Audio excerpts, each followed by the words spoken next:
नमस्कार, मैं शंभू कुमार सिंह और आप देख रहे हैं नेशनल दस्तक। सबसे बड़ी खबर बता रहा हूं। सोचिए, इस देश में रोज एससी एसटी ओबीसी माइनॉरिटी की हत्या होती है, कहीं से कोई आवाज नहीं आती है। जम्मू कश्मीर में एक कश्मीरी ब्राह्मण की हत्या हुई है और लगभग 150 से ज्यादा कश्मीरी अधिकारियों ने एक साथ इस्तीफा दे दिया। आप कल्पना कर सकते हैं, ये होती है किसी कम्युनिटी की ताकत। लेकिन इस देश में एससी एसटी ओबीसी माइनॉरिटी के लोगों से आप ये उम्मीद नहीं कर सकते हैं कि वो इस तरह की ताकत दिखाएं, इस तरह की यूनिटी दिखाएं। आप सोचिए, रोज इस देश में एससी एसटी ओबीसी और माइनॉरिटी के लोगों की हत्याएं होती है, लेकिन कोई मजाल है कि कोई एक चूस शब्द भी बोल दे, क्योंकि आप एक समाज के तौर पे बिखरे हुए हैं, अलग हैं, और इसका नतीजा आपको भुगतना पड़ता है। लेकिन वहीं इस देश में अगर जनरल कैटेगरी के लोग कहीं कोई हत्या हो जाए तो सोच लीजिए क्या क्या होगा। तो सोचिए, more than mass resignation by more than 350 Kashmiri Brahmin, prime minister package employees in Kashmir sent to lieutenant governor Manoj Sinha. आप सोचिए, एक क्रिमिनल यूपी में जिसकी गाड़ी पलट गई थी, एक फर्जी एनकाउंटर हुआ था, उसके खिलाफ पूरा ब्राह्मण समाज खड़ा हो गया था। होना भी चाहिए, क्योंकि किसी का एनकाउंटर सही नहीं है, फर्जी है, वो गलत है। इस देश में कोर्ट है, कचहरी है, आपको जुडिशियल सिस्टम के तहत न्याय देना पड़ेगा। उसके बाद पूरी कम्युनिटी खड़ा हुई और बीजेपी को डैमेज कंट्रोल करना पड़ा। आप सोचिए, जम्मू कश्मीर में एक ब्राह्मण समाज के शख्स की हत्या होती है, आरोप है कि टेररिस्टों ने किया है। पहला तो सवाल उठता है कि जब टेररिस्ट खत्म हो गए थे, 370 खत्म होने के बाद, तो फिर हत्या कैसे हुई? और उस समाज की यूनिटी देखिए, लगभग 350 कर्मचारियों ने इस्तीफा दिया है। ये एससी एसटी ओबीसी माइनॉरिटी को सीखना पड़ेगा। आपके लोगों की रोज हत्याएं हो रही है, रोज घर में घुसकर रेप हो रहा है, मारपीट हो रही है। चंदौली में क्या हुआ, ललितपुर में क्या हुआ, हापुड़ में क्या हुआ था। और ये चाहे एससी हो, एसटी हो, ओबीसी हो, माइनॉरिटी के लोग हो, सोचिए, आपके लोगों को मार दिया जाता है और आप घरों में बैठे रहते हैं। आपको समझना पड़ेगा, डेमोक्रेटिक सिस्टम में आप जब तक यूनाइट नहीं होंगे, जब तक धरना प्रदर्शन नहीं करेंगे, आपका कोई अधिकार नहीं मिलेगा।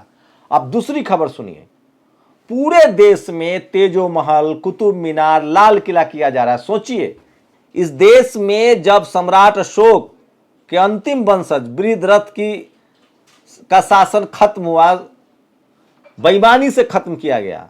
यह देश बुद्धमय भारत था, यहां बुद्धिस्ट लोग थे, आर्य भी बाहर से आ चुके थे।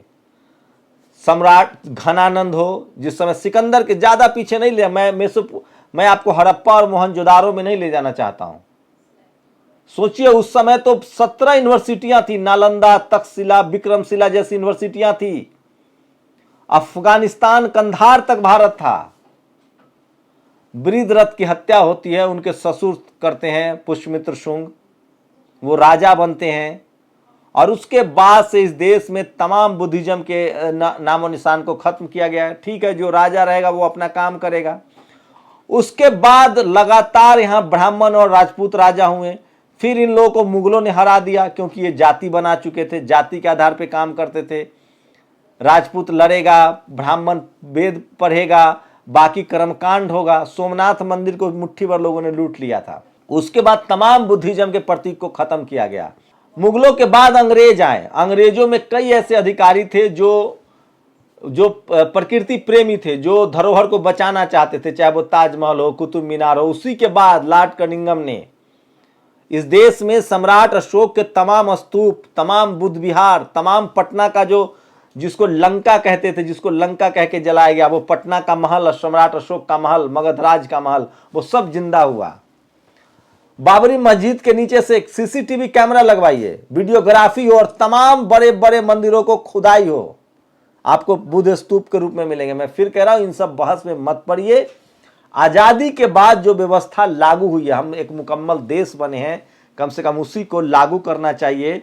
और ये सब क्यों हो रहा है, ये आपको समझना पड़ेगा। सोचिए, आम आदमी पार्टी के विधायक अमानतुल्लाह खान की गिरफ्तारी हो गई है, जमानत मिलने के बाद भी उनका पता नहीं चल रहा है। सोचिए, पार्टी कैसे, देश में कानून की क्या हालत है, एक विधायक के साथ ये हो रहा है।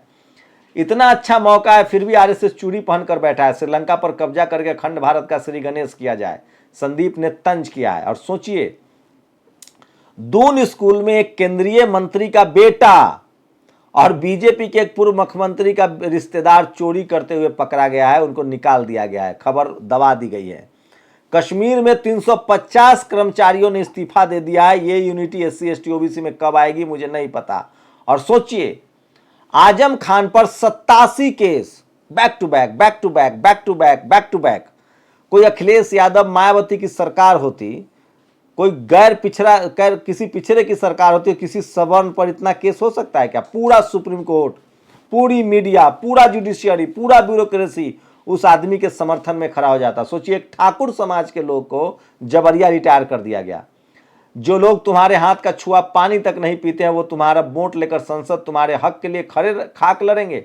मानवर कांसीराम साहब का एक कोर्ट था। और ये देखिए एक वीडियो, पूर्वांचल बर्बाद हो चुका है। पूर्वांचल एक्सप्रेस जो बना था उसमें 4 महीने में 400 जगहों पर रिपेयरिंग का काम चल रहा है। IP सिंह ने ट्वीट किया है, योगी जी इसको जेल में डालिए।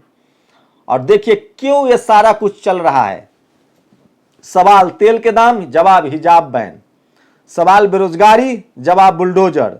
सवाल गिरता रुपया, जवाब कुतुब मीनार। सवाल महंगाई दर, जवाब ज्ञान बापी। देश को बचाना है तो अब भी जाग जाओ। सोचिए, जो लोग ज्ञान बापी का सर्वे कर रहे हैं उनको सोचना चाहिए कि इस देश के तमाम मंदिरों के नीचे खुदाई करवा लो। जो बड़े बड़े मंदिर हैं, मठ हैं, सब जगह बुद्ध के स्तूप मिलेंगे, वीडियोग्राफी करवा के करवाइए। ये सब कुछ राजनीति हो रही है, ये सब वोट के लिए हो रहा है, धर्म की लड़ाई नहीं है। ये समझने की कोशिश कीजिए। पटना हाई कोर्ट ने सुब्रत राय, इस देश के सबसे बड़े बेईमान शख्स को कोर्ट में बुलाया, वो पेश नहीं हुआ। लाखों करोड़ों लोगों का पैसा लेकर वो आदमी बैठा हुआ है और कहीं कोई बात करने के लिए तैयार नहीं है। और सोचिए, अप्रैल में महंगाई दर, अप्रैल महीने में महंगाई दर 7.99 पहुंच गई है। ये भी मोदी जी के राज में 8 साल में सबसे ज्यादा है महंगाई दर। आप सोचिए, आप कल्पना कर सकते हैं। और लास्ट खबर, बाबा साहब की 125वीं जयंती पर नरेंद्र मोदी ने 2016 में घोषणा की कि 1,25,000 करोड़ रुपए बैंक ब्रांच हर साल एक SC ST बिजनेस को 10 लाख से 1 करोड़ रुपए का सस्ता लोन देगा। 1,25,000 ब्रांच। फिर सरकार ने योजना में महिलाओं को जोड़ दिया। 92% लोग गैर SC ST को दे दिए गए। ये है योगी UP मॉडल। और देखिए सबसे बड़ा जातिवाद का नंगा सच, जाति प्रमाण पत्र लिए बगैर ही बांट दिए 42 लाख। मैला ढोने और चमड़े का काम करने वालों की सूची में श्रीवास्तव, जैन भी शामिल हैं। ये भास्कर की स्पेशल रिपोर्ट है। आप सागर से, ये मध्य प्रदेश में कुछ भी संभव है। ये सोचिए, मध्य प्रदेश में जो चाहे आप करवा लीजिए। और तो ये तमाम बड़ी खबरें थी जो सोशल मीडिया पर आज वायरल है। आपकी क्या प्रतिक्रिया, अपनी प्रतिक्रिया जरूर दीजिए। शुक्रिया। नेशनल दस्तक की आपसे गुजारिश है कि अगर इसको बचाना चाहते हैं तो नेशनल दस्तक को सब्सक्राइब करने के लिए रेड कलर के सब्सक्राइब बटन को दबाएं, फिर बेल आइकन की घंटी दबाएं। नेशनल दस्तक को बचाने के लिए बहुत जरूरी है कि हर खबर को शेयर करें, लाइक करें, कमेंट जरूर करें।